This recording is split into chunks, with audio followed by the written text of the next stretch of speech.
have just played for you Bach's Sinfonia number 12 in A major.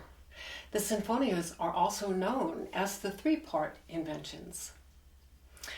In this piece, Bach uses a catchy three-note rhythmic motive and does it all throughout the piece. And after the exposition, where all three voices come in with their subject entries, Bach develops this three-note rhythmic motive, and he turns it into more of a lyrical and lilting melodic phrase, and tosses it from soprano to alto as an alternating dialogue, all the while a bubbling bass is accompanying underneath with a wonderful counterpoint. This happens twice in the piece. One of the things about this Sinfonia that I haven't seen in any of the others is the appearance of three different pedal points where the bass is holding a single pitch for 2 measures or so while the other parts are doing something here, and we are just suspended, not knowing when the action is going to happen again. Those are wonderful too. This is a virtuoso piece. It's a very complicated piece. There's a lot in it. It's jovial though, and such a joy to play. Whenever I hear it and play it, I just really feel so happy. It just brings me up. So I can't wait to get into the lesson with you now on this. So this is in A major, and that's already a bright open key. And here's your scale.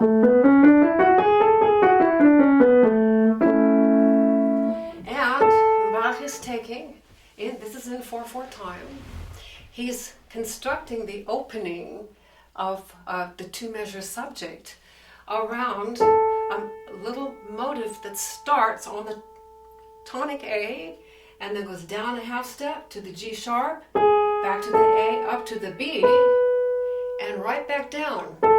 I call that motive A. And after the first note, what we hear is 3 notes up and a little 2-step. And then he goes on to what I call motive B, this, so back and forth.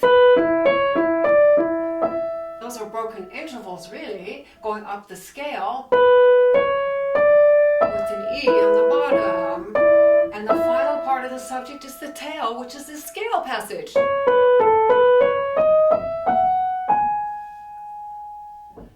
And then the next measure, 3, we repeat that very same subject for the alto, but it's not on the A. It's on the E, which is the dominant. And it sounds like this.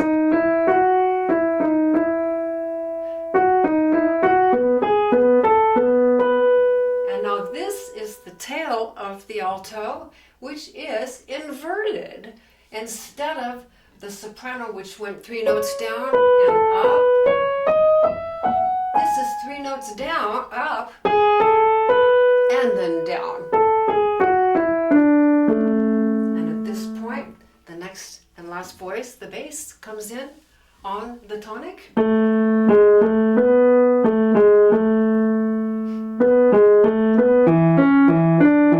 here's the tail. Now, did you notice that both the soprano and the bass had the entries on the tonic? Let's play these together. And there's some important new note out of the key of A major that you're going to hear on both of these.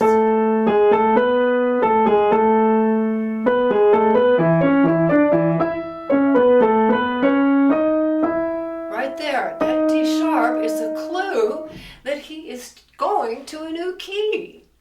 And he's doing that because the next voice then is coming in on the dominant. Now, why is he doing this? Taking the first voice, the soprano, on the tonic, and then the alto comes in on the dominant, and then the bass comes again on the tonic, and there's actually a 4th voice where the soprano comes in again on the dominant, but holds a little altered entry.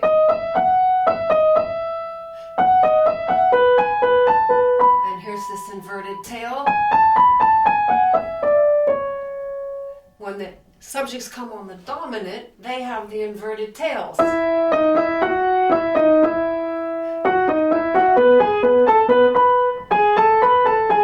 then they go right out with the D natural and back to the A major. Do you know what Bach is doing here? He is giving an example of fugue writing. He's taken what is a sinfonia for 3 voices and made subject entries for 4 voices.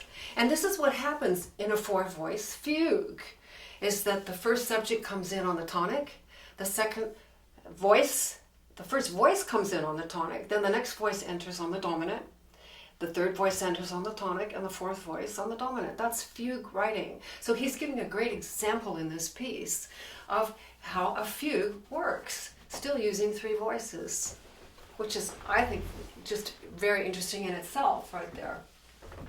So we've looked at all 4 of these entries now, 2 on the tonic, 2 on the dominant, and we need to see what's going along with the other voices. So in measure 1, we have this bass line, which is an accompaniment. This is the counterpoint.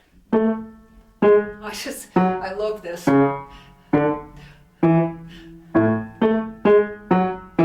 Now those notes,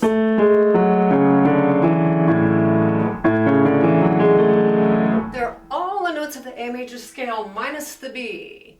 And then he goes on to the next measure 3 when the alto has entered on the dominant, E major, and he does the same bass line.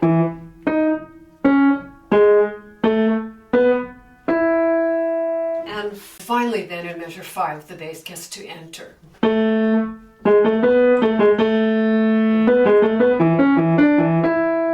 here's its tail.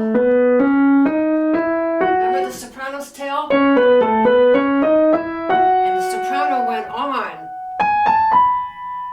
But this bass doesn't go that way. It repeats the same 8 notes down a step now. And down another step.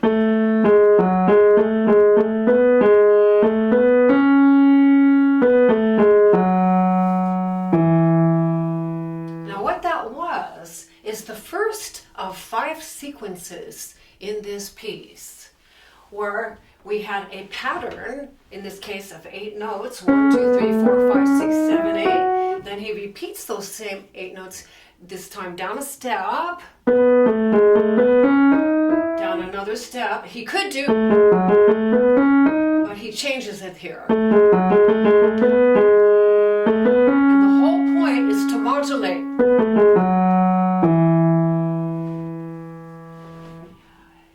Now, one of the things that I absolutely love is what happens when the alto enters in measure 3.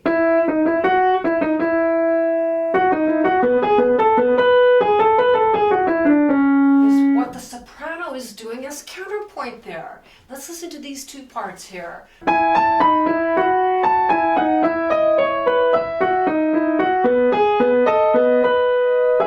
right here, here's the tail of the alto and the parallel lines with the 2 voices, and then they merge apart.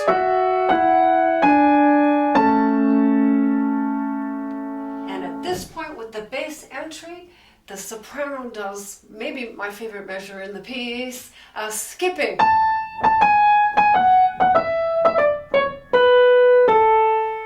Tell me that's not happy and fun. What is that? Those are the notes of the descending A major scale. But he's putting it in a skipping rhythm. And under that, he's taking the alto and doing an offbeat rhythm to complement that. It's a zigzaggy thing, like this. Oh, that's tremendously imaginative. If I put that as redistribution with the right hand for the soprano part and the left hand for the alto part, pull that left hand down an octave, because this is all played with the right hand. I want to first show you what's in here.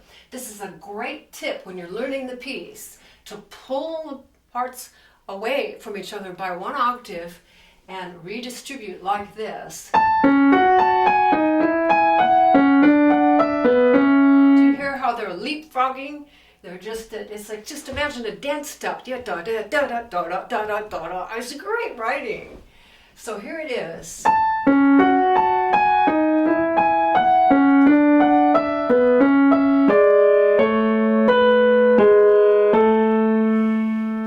As written.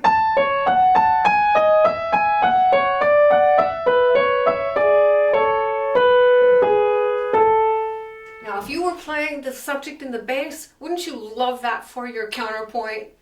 Listen to how that sounds with them all together. This is measure 5. Okay,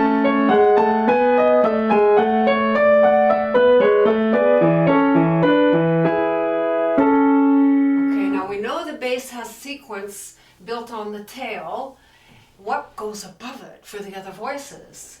Here's the alto and the soprano by themselves. This is the midpoint of measure 6, measure 6 beat 3, or the bass starts the sequence pattern. This is what the alto and the soprano do above. Do you hear that there's a pattern? It could continue like that. Only does it twice though, because there's the soprano on the F sharp. This E soprano is the subject, buried. Here it is. Da, da, da, da, da, da. And here's the alto.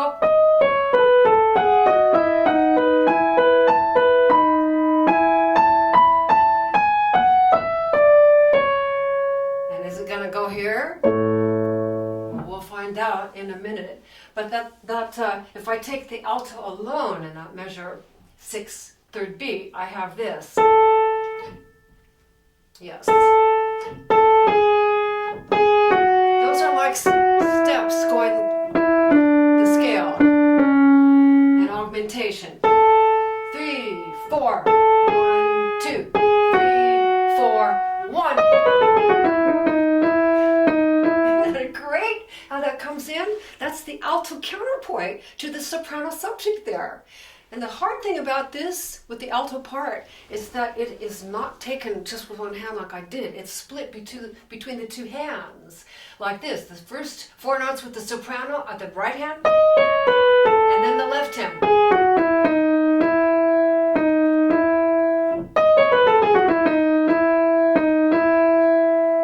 So see how he's playing around with the scale in all different ways here. The dotted rhythms, the coming in scampering, you're not expecting that, those two parts.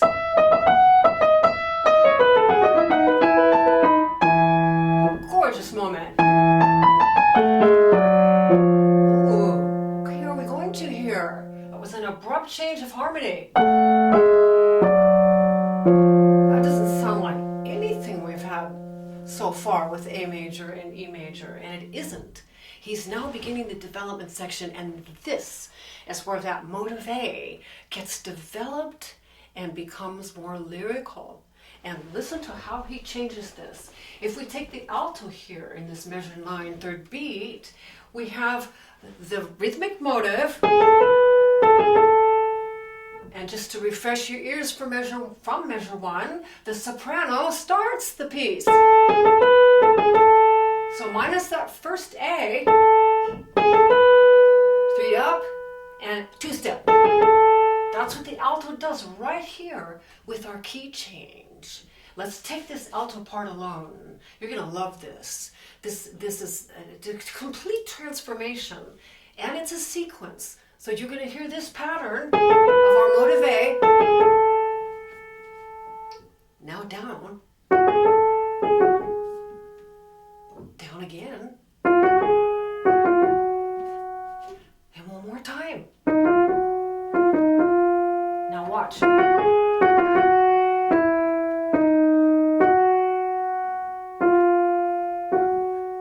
That's F sharp. He took us somewhere. We won't know until we take the other parts where we arrive. Let's take the soprano now in the middle of measure 9. It starts on the C sharp. Now, he takes 3 notes up, but instead of which is our motive A, a two-step, he brings the last note down. So he's altering the motive A a little bit. 3 notes up and 3 notes down. That's a lovely touch. See how it speaks? This is a sequence, down a step again. Now watch this. This is all this 3-note rhythmic motive. Listen to how he transforms this here.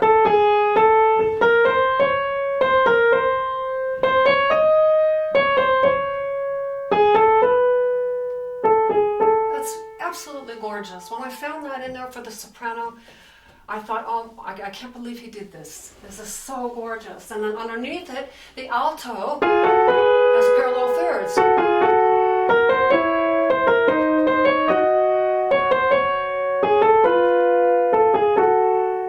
Now I can put the soprano and the alto together now in one hand as Bach wrote it, and these are the technical challenges. I have to sustain this C sharp. Hold it, hold the B, hold the G sharp, hold the A, hold the F sharp, hold the G sharp.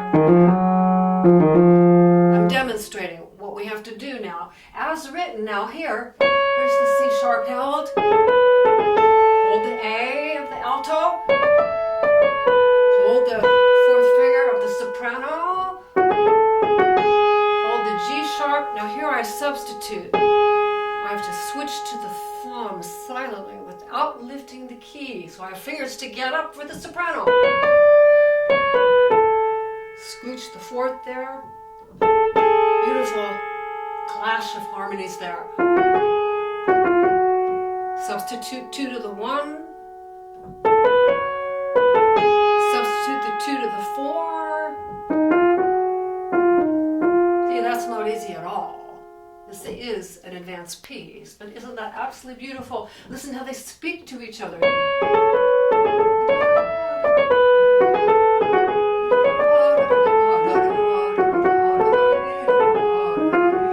Enjoy it.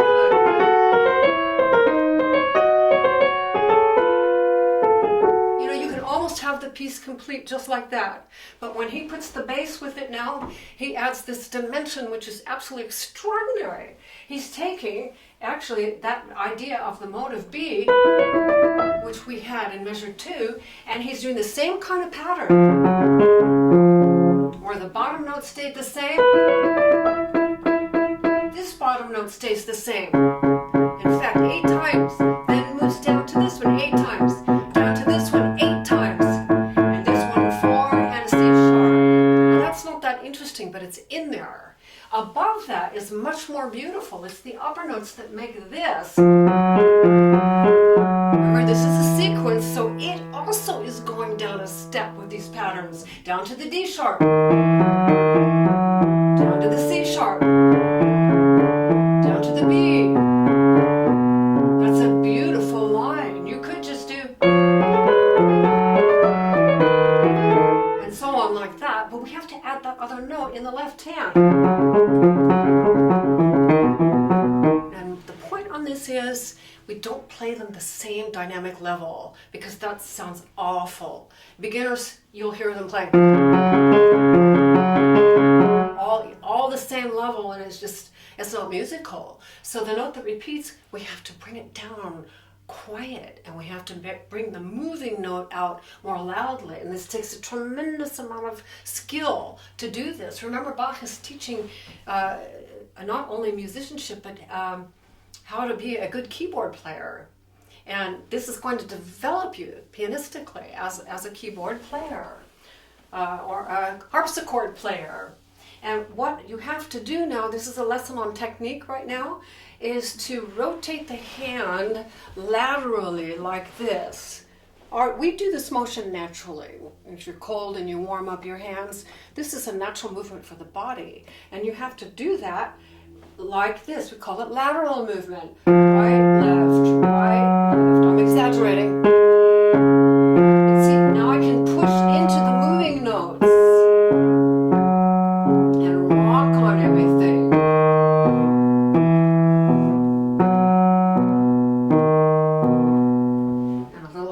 measure. Down a step. Down a step. Down a step. And 2, 3, 4. It's the pedal point. 1, 2, 3, 4.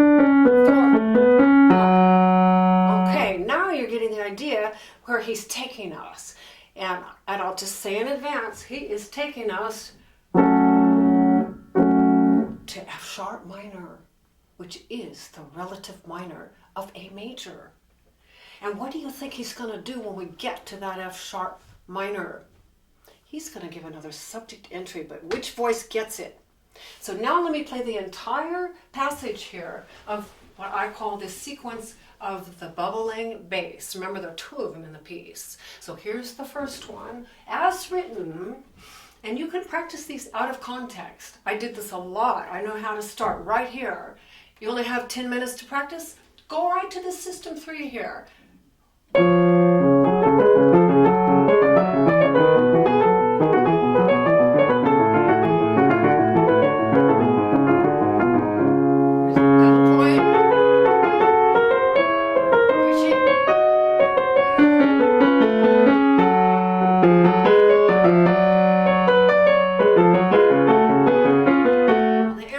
Was in the bass. You're gonna love this.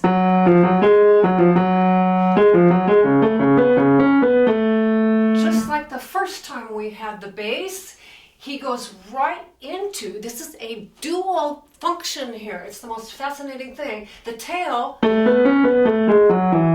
even is inverted. Remember, the original tail goes in the soprano, 3 notes down and the rest up. This is 3 notes up and then down. So he's inverted the tail, but the whole passages are ascending, ascending. It's another sequence, up to B, up to C sharp, up to D sharp. Where is it going? Where is it going to stop? And there is our second pedal point. It stops on the E. Now, how he leads up to this now with the other parts, this is measure 15.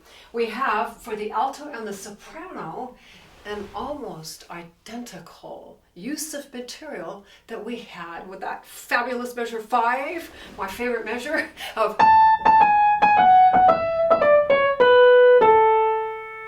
And this alto...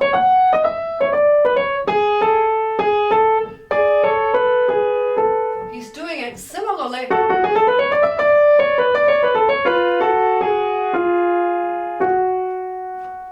first time, second time, now. Okay, and all together here, this is measure 15 in the relative minor, F sharp minor. Now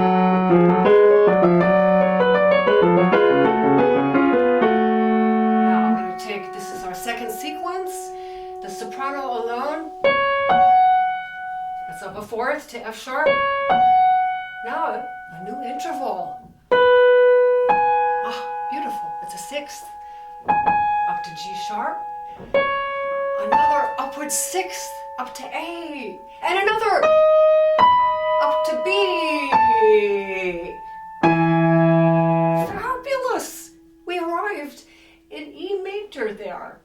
And the alto underneath is doing this pattern. This is this alternating dialogue. And up a 4th. Up another. And then the alto now gets going on. This is our 3-note rhythmic motive. Now for the alto. First time it was for the soprano. It's just so completely gorgeous how he's done this. So let's put everything together now, this measure 15 in the F sharp minor. Sequence.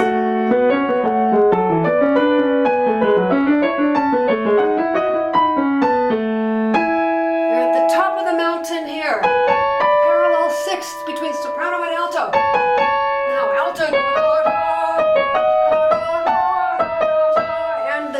parallels again.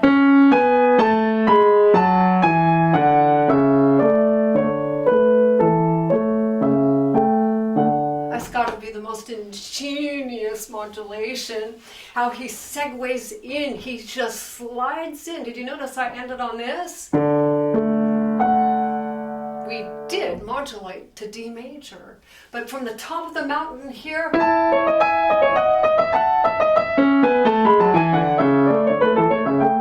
see, he went from E major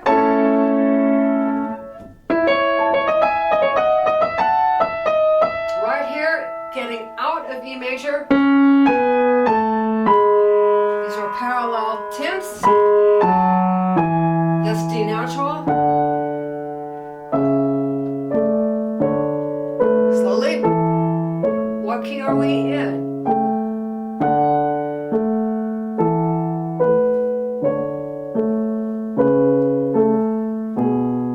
Do you know what we're doing here? We're starting our second sequence of the bubbling bass counterpoint. It's just really so exciting for me because he has reversed all three parts. Now with the bubbling bass, instead of having the moving notes on the top, which we had on the first one in measure 9.5, now the moving notes are on the bottom.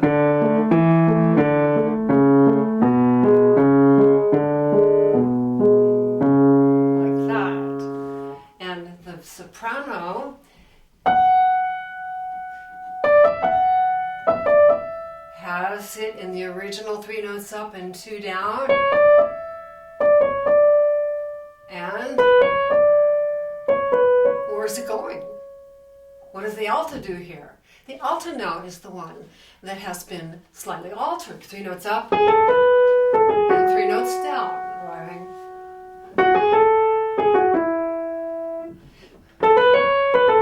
That's where it starts. Down to F sharp. Aren't you curious where he's taking us harmonically? Well, we'll get to there, but I want to show you what I'm looking at. This is my working copy of the first page of 2 for this piece, and we can just take a quick overview from these big notes. This is all marked up for the lesson. You're going to get most of these marks on the color structural analysis. But let's just take a quick peek at this first because I want to show you with this chart that I have made. And you could get this from my website, sallychristianmusic.com, as digital downloads. And what you get in your chart package is this page 1 and page 2. This is the color version, which has everything you need to know really about this piece. Your working copy that you get in your chart package is on the black and white like this. Try to hold these straight so you can see there's the whole piece. You see page 1 has got a lot of notes. Page 2 is a little thinner in here, but we have lots of clean open space even within this and lots of fingerings. I have spent a very long time on fingerings with all of the engravings that I do because I believe they are so important to play the same fingering every time. And if these don't work for your hands, just write in the fingerings that do. But for instance, in that passage where I had to sustain of this, right here's this third system. Here is system 1, system 2, system 3, and system 4. And this system 3 is where we went to our development section, and here are all these fingerings with the substitutions.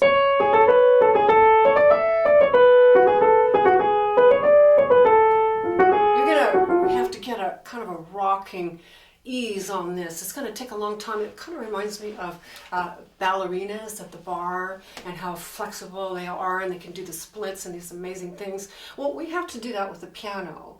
To play passages like this, we become very, very flexible. Tremendous fine motor control, and it will take time. But just be patient. I got distracted. So excited about this. So what I did then to finish up the chart package, after I make the 2-page main file you learn your notes from and all your fingerings, you get the satellite view. And here it is on one vertical board, the portrait view. And these, actually, you take your PDFs to a print shop and have them printed on the heavy 60-pound cardstock. They're great. They're body, they're firm, they hold up on the music rack. There's your whole piece. And when you get your piece almost memorized, you can actually put this up on the music rack and read from it from that. Just put a board behind to support it. But what you're really going to want more than anything, because you've told me, is the color structural analysis. And here it is, all in color, the same colors and labels that I have on my main file working copy for the lesson. You get them here. And look how far we've already come on the piece. We already went all the way and we're starting this. This is the second bubbling bass counterpoint in the yellow box. There's the first in the yellow box. And working back to the top, we have a key code and these 2 measure subject divided into 3 segments, motive A with your 3 notes up and your 2-step, and then motive B with the broken intervals, which he uses for the bubbling bass on those 2 sequences, and the tail scale passages.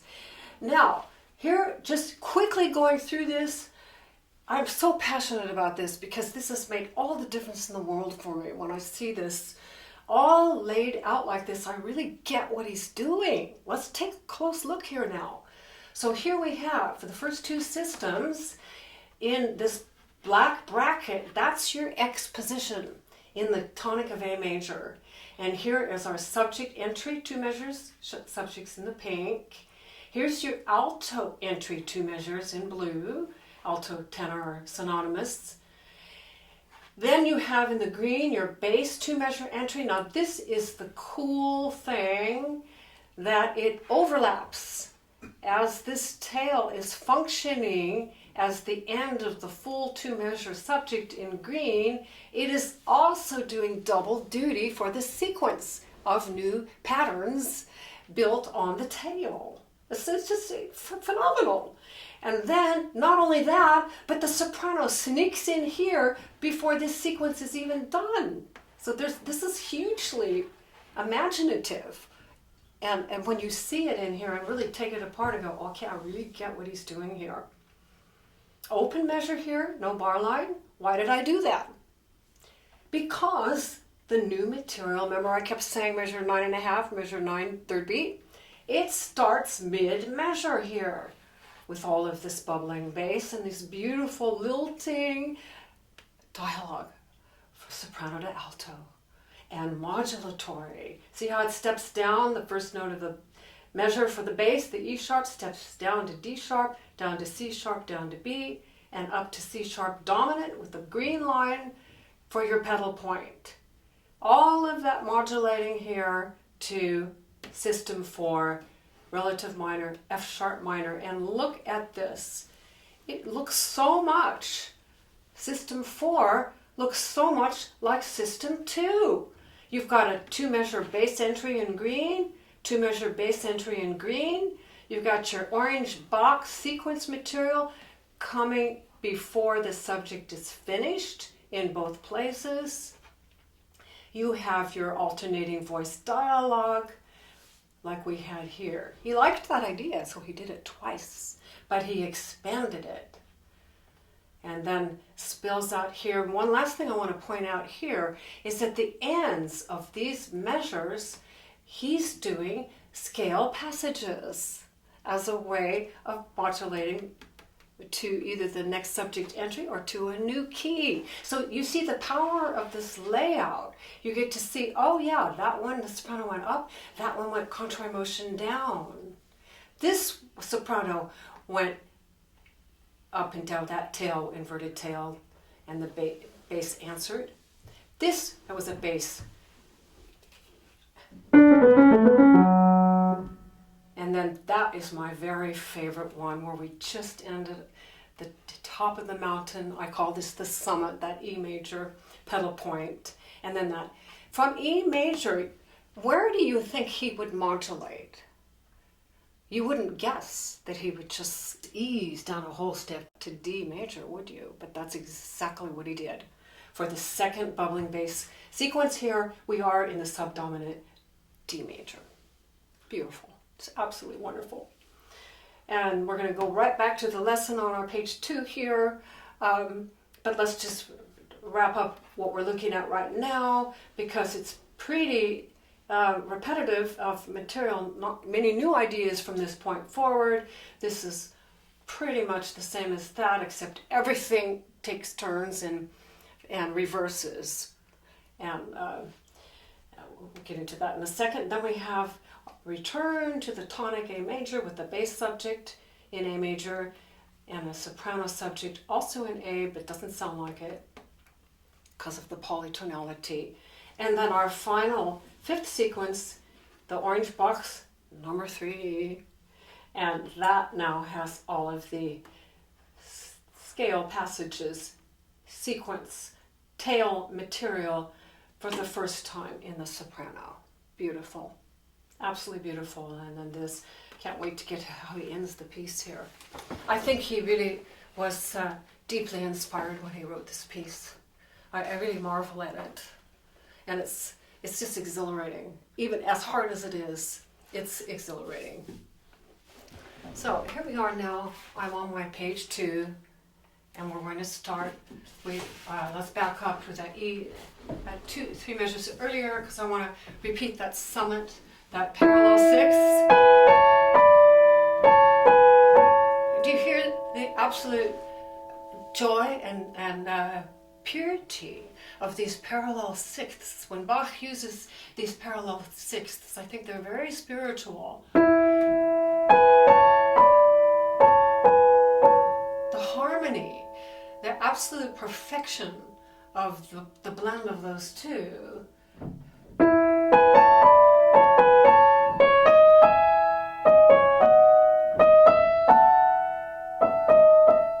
You can play that very slowly like that. And then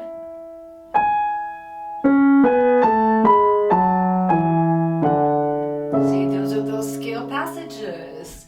The bass is holding. Remember, this is the pedal point. Hold, hold, and then. And it begins in the end of this measure. This is another one of those mid-measure things. The new bubbling bass sequence really begins there and then goes to the next page. Down a step. Do you hear my moving notes on the bottom?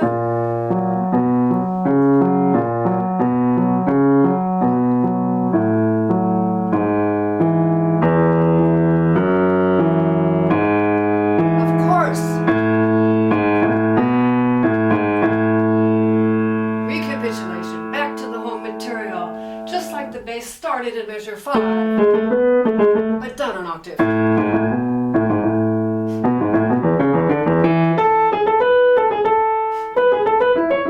Now that's going to sound totally different when I get the other parts with it. But we aren't quite finished with this bubbling bass, because we want to look at the soprano and the alto to see their patterns. Remember, these are reversed. Now the alto has the 3 up and 3 down. Repetition to F sharp. And the soprano starts, and it has the motive A proper. It's a 2-step.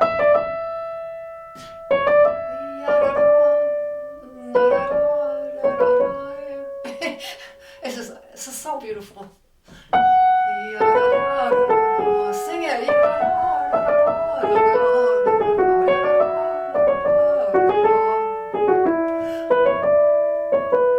This is beautiful. You get to be 2 people singing, and then you get your bass bubbling along.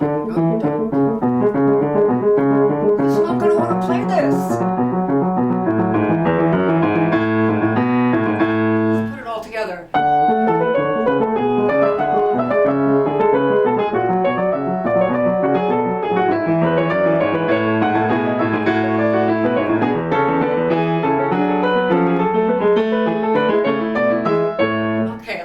lights out a little bit here to see what's going on. With that subject now, we're back in A major. We're almost done with the piece. Remember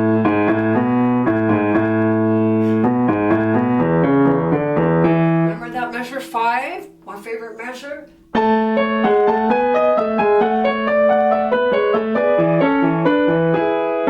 Maybe my second favorite. My real favorite is that summit with the second pedal point. But they're kind of tied here. So what Bach has done now is to reverse the parts. That skipping soprano line of measure 5 is now for the alto. It's yes.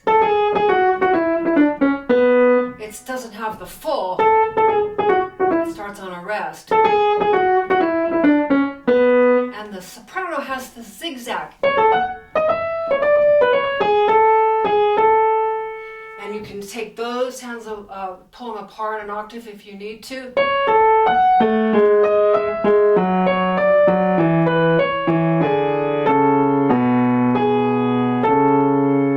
Because now it's all with the right hand, hard.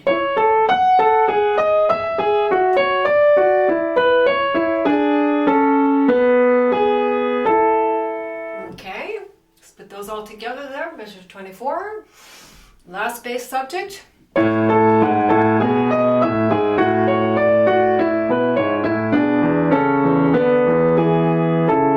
your goal here is to be able to hear at all times all 3 parts. So you really are developing your ear tremendously. This is built-in ear training, and that's part of building good musicianship. That's what Bach wants us to know and to follow. That's the point of taking these parts and splitting them apart so you can hear first the 2 voices.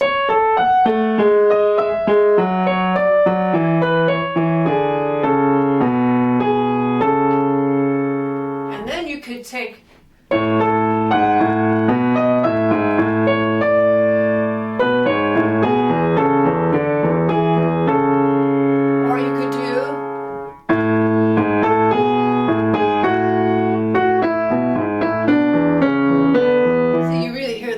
there.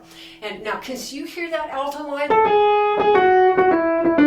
We want this, and he gives it to us in the form of the soprano. Last subject.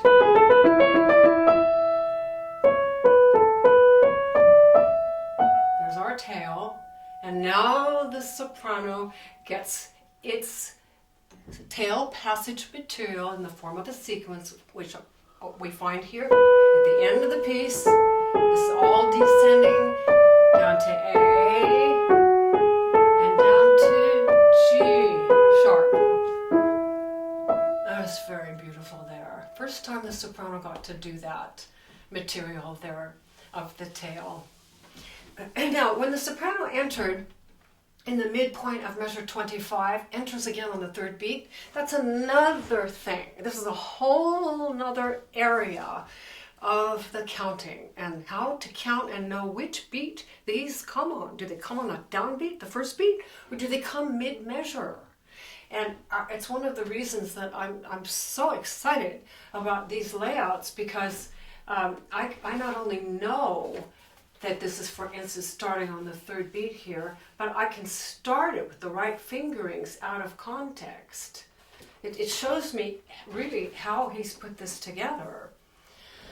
When we get to this soprano subject, let's just back up and do measure 24 one more time, as written.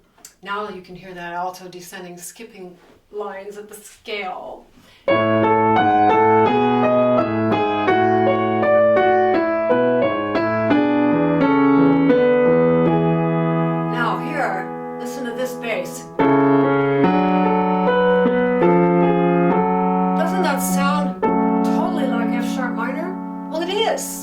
For the bass.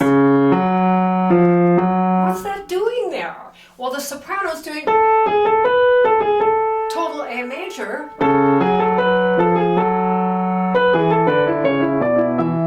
Oh, that's great. You know, you just, but a little spice in there. He's doing polytonality. He's taking the tonic A major and the relative minor F sharp minor and blending them there. And the alto here has got to have the coolest middle line. I can't believe this alto part. It goes like this.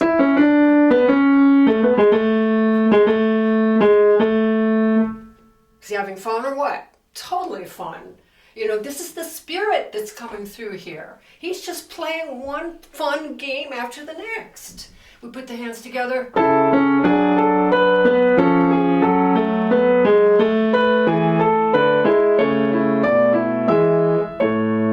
I had to work on that a long time before it didn't throw me anymore with polytonality in there. Here's another example of the alto, which is taken between the right hand and the left hand. So the first part of that, and then left, right, left.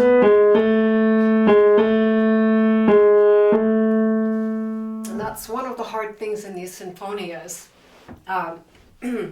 We only have two hands. With the two-part inventions, usually the right hand plays the soprano, the left hand plays the bass. It's pretty straightforward. But in the sinfonias with three voices and only two hands, usually the soprano is taken with the right hand and the bass is taken with the left, but the alto is almost always split between the two hands. So you've got to read really carefully and pay attention to where this alto line goes. And you can see in my music here that it weaves around this blue.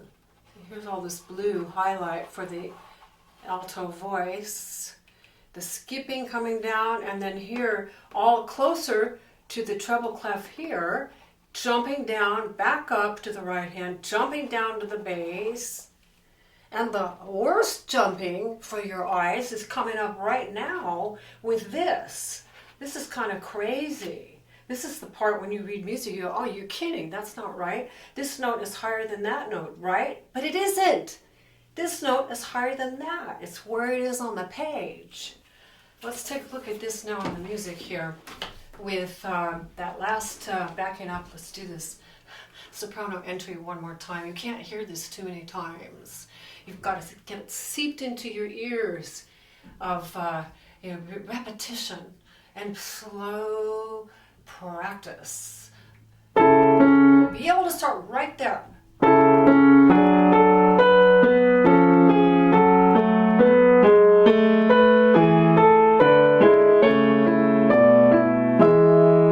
Did you hear all three voices? Thank you, I'm glad you did. If you didn't, go back and take it apart some more. Now we have this beautiful alto in measure 27. This is, again, the alternating voice dialogue, but guess what? This time it's for the alto/tenor and the bass. He's mixing it up for that last sequence, number 3, that's built on the subject tail. The soprano has the tail riding above for the first time. Down a step to B, down a step to A, down a step to G sharp. Outlining scale degrees there in the most lovely way. I hear these passages as calming waves. Listen to the waves.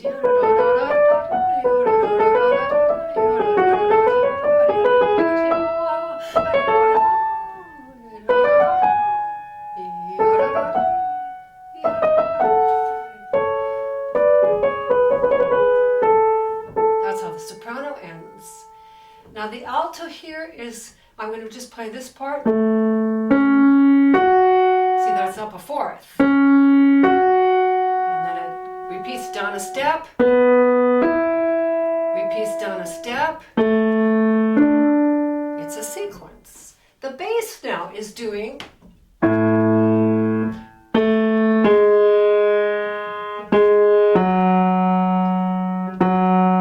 that's an augmentation of.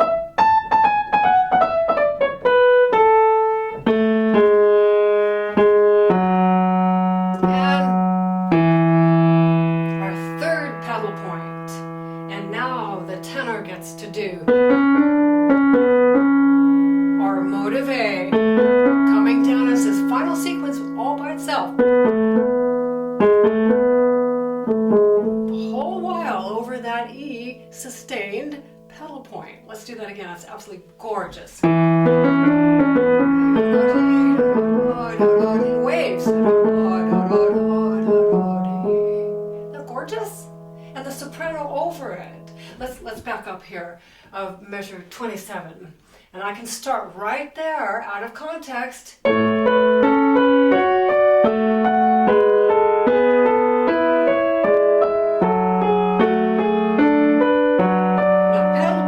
E, I have to hold this down. My fifth finger, don't let it go.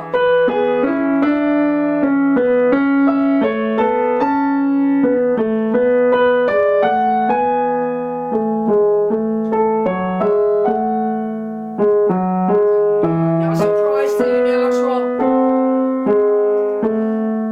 A little dissonance there. And then, right back to the A major. In these thirds,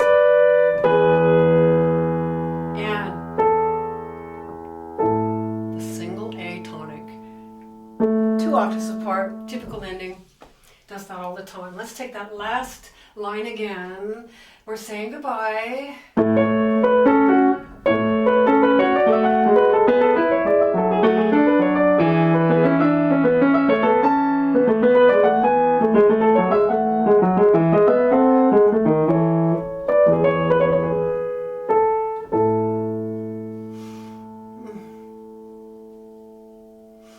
Beautiful. So I have just really loved sharing this with you today, and I hope this has been helpful for you. I hope you'll give it a try. When you pick a piece like this, and like I said, this is advanced, but it's all doable if you'll just break it down into these little bites that I've shown you in the lesson.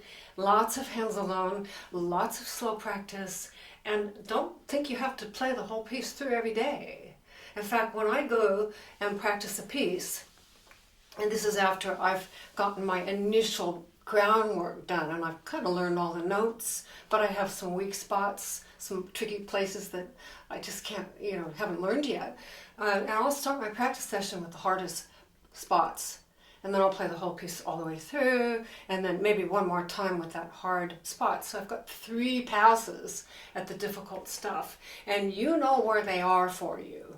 So take the trouble, because you'll get out of this whatever you put into it. And I came across this wonderful quote by Pablo Picasso, and it says, "Inspiration exists, but it has to find you working." And that's what I mean. You're working at your practicing. It doesn't mean toiling and suffering, but you are going to have to do a lot of repetition, and you're going to have to get in there and pull it apart and, really work on it and in spot and detail work. But that's how you learn it. And then when you put it all together, you're confident. You know what all the 3 lines are. Our last recommendation is I play through 3 times on the piece the soprano line all by itself, the alto line all by itself, and the bass line all by itself. Just so I'm really familiar with what those parts sound like as separate lines. Well, that's a good tip too. So I hope the lesson will be helpful for you, and have a great time with your Sinfonia number 12. It's a great piece. Thank you.